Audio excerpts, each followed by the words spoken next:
இந்த கூட்டு செய்யறதுக்கு ஃபர்ஸ்ட் வந்து நம்ம சிறுபருப்பு எடுத்துக்கலாங்க. நான் வந்து 1/4 கப் அளவுக்கு எடுத்திருக்கேன். அதை வந்து அரை மணி நேரம் கழுவிட்டு ஊற வச்சு எடுத்திருக்கேங்க.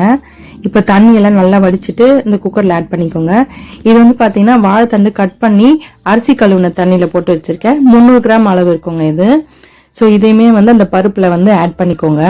நல்ல நார்லாம் எடுத்துட்டு கட் பண்ணி எடுத்துக்கோங்க. இது கூட காரத்துக்கு பச்சை மிளகாய், பூண்டு, ஒரு மீடியம் சைஸ் அளவு தக்காளி, அது கூட வந்து கறிவேப்பிலை, ஒரு மீடியம் சைஸ் அளவுக்கு வெங்காயம் ஆட் பண்ணிருக்கேன்னா இதுக்கு வந்து தேவையான அளவுக்கு தண்ணி ஊத்திக்கோங்க. அதாவது கொஞ்சம் வந்து தண்ணியில இருக்கிற மாதிரி இருக்கணும் அந்த காய்.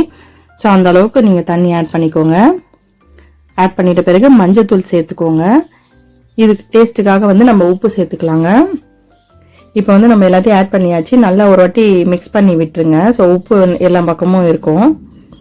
நல்லா மிக்ஸ் பண்ணி விட்ட அப்புறமா நம்ம மூடி போட்டுட்டு விசில் வந்து நல்லா மீடியம்ல வச்சு ஒரு 5-6 விசில் நல்லா வரட்டுங்க. நல்லா சாஃப்டா வெந்து வரும்.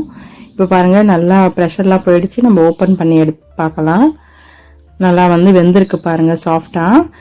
எதுக்குமே வந்துட்டு நீங்க ஒரு ஸ்மாஷர்ல வந்து நல்லா ஸ்மாஷ் பண்ணிக்கோங்க. சில பேருக்கு அப்படியே சாப்பிட்டா பிடிக்கும். இன்னும் கொஞ்சம் சாஃப்டா இருந்தா கூட சில பேருக்கு பிடிக்கும். குழந்தைங்களுக்கு ஊட்டும் போது ரொம்ப சாஃப்டா இருந்தா நல்லா இருக்குங்க.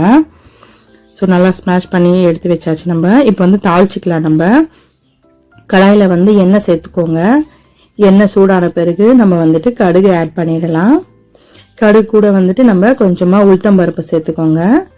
இப்ப வந்து பாத்தீங்கன்னா நம்ம காய்ந்த மிளகாய் சேர்க்க போறோங்க. அதுல வந்து ஒரு பச்சை மிளகாய் போட்டிருக்கோம். இது 2 சேர்த்துக்கோங்க. காரத்துக்கு கரெக்டா இருக்கும். பெருங்காயத்தூள் சேர்த்துக்கோங்க.